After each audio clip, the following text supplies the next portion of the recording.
So, ito nga pala guys yung ating saging na i-harvest. Yan. Pwede na siya, oh.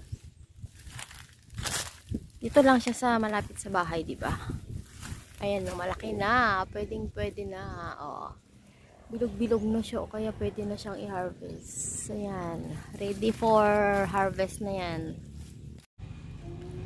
Ayan, magmumukbang tayo ng ayan, kaimito or star apple guys. Ayan, ito ang cute, oh.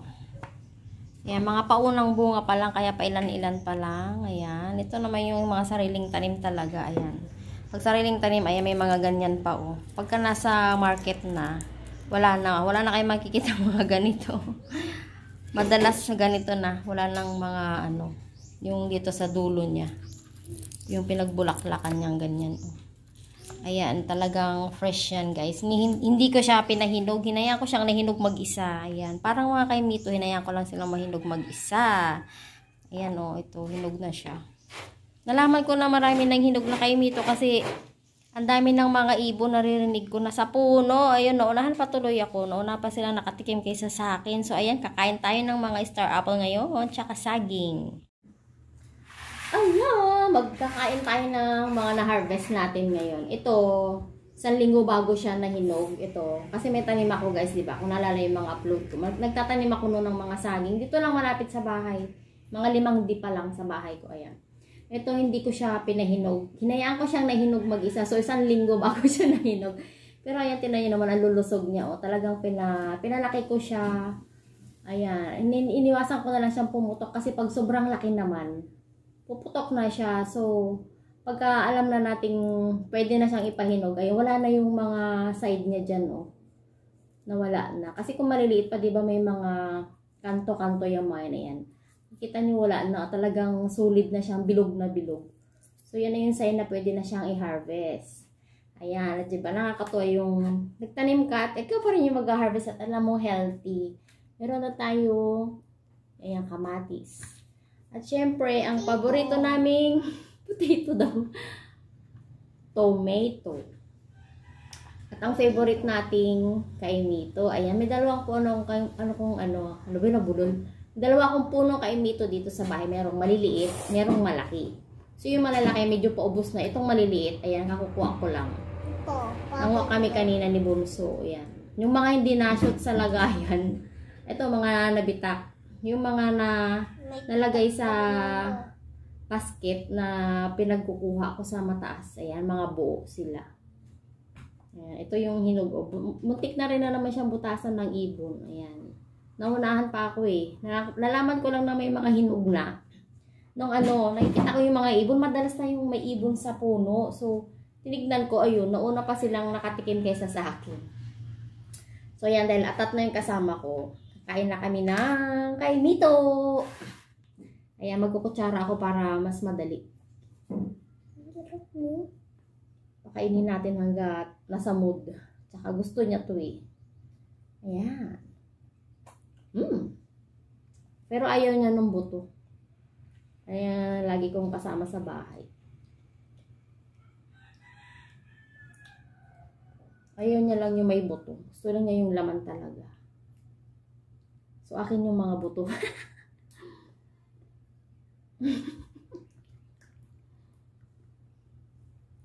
Di ba nakakatuwa? Magtanim ka lang tapos maghintay ka lang ng ilang taon.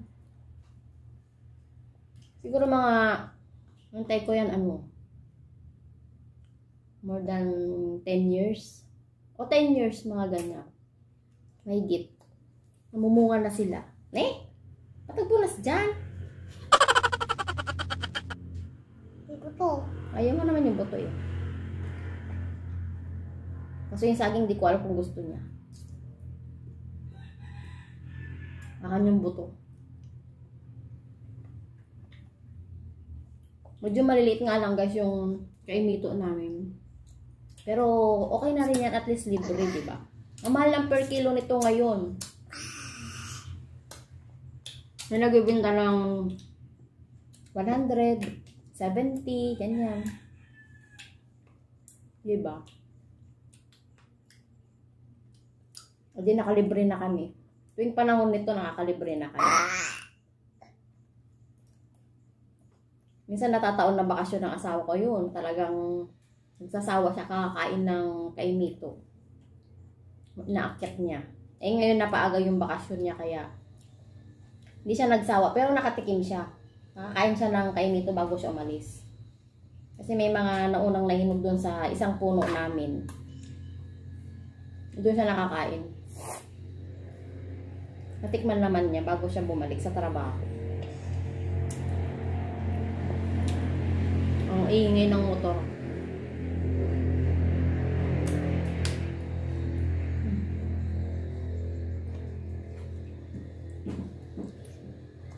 Pero syempre yung kamatis hindi na namin kakainin. Dahil hindi naman talaga kakainin ni Bunso yan guys. Bata yan eh. Nakita ko lang kasi harvest natin sa paligid. Ano lang, maliit lang yung space ng bahay namin. Nilalagay ko lang sila sa sako, ganyan. Para makapagtanim kasi mababa yung lupa namin dito. Naaabot siya ng tubig pag tag-ulan. So, kailangan mong dumiskarte din. Para hindi siya maabot ng tubig. Kaya ganun yung ginagawa ko. So, ngayon, nagtatanim na naman ako ng buto ng kalabasa. Bali, huwag ka nagpupula sa damit. Bali, nilagay ko siya sa, pinahati ko yung drum na malaki, na kulay blue. Yung malaki talaga, yung istakan ng tubig. Pinahati ko yun sa asawa ko. Tapos, yun, nilagyan ko ng lupa ngayon. Tataniman ko siya ng kalabasa. Bakit kalabasa? Kasi,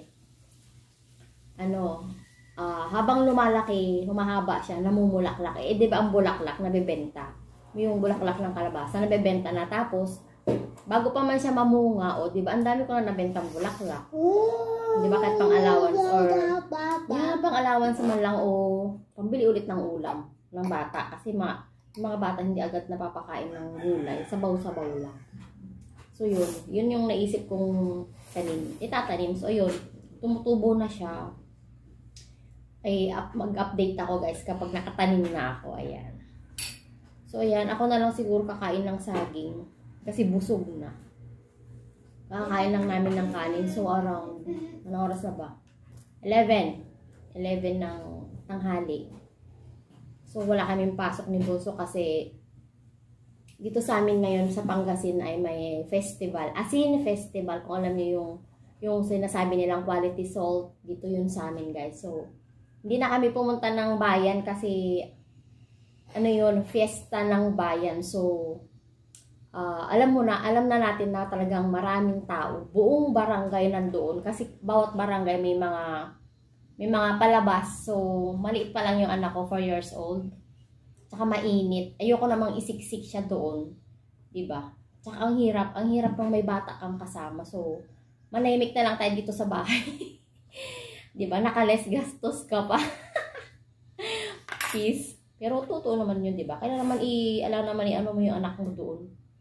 Diba? Mamanood na lang ako sa live kasi nagla-live naman sila. So, doon na lang ako nanonood, guys.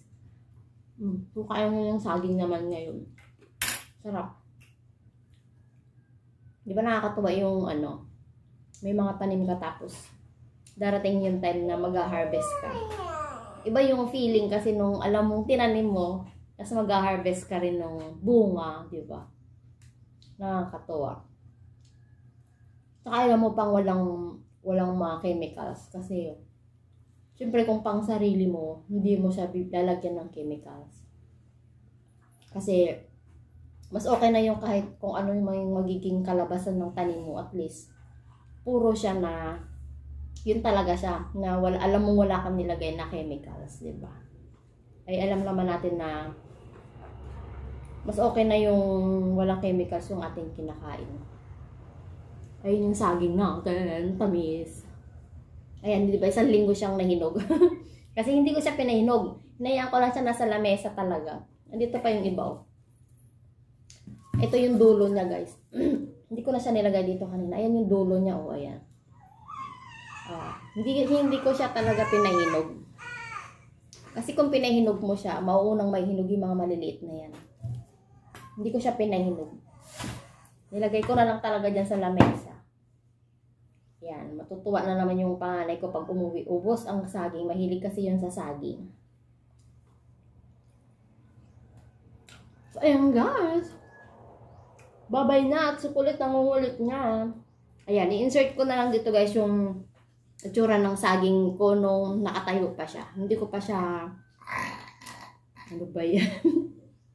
Nang hindi ko pa siya pinutol kasi may picture ako nun eh. Pero tingnan ko kung na-video ko siya. Ayan. So guys, bye-bye! Bye-bye ka na! Huwag ka malagot. Bye-bye!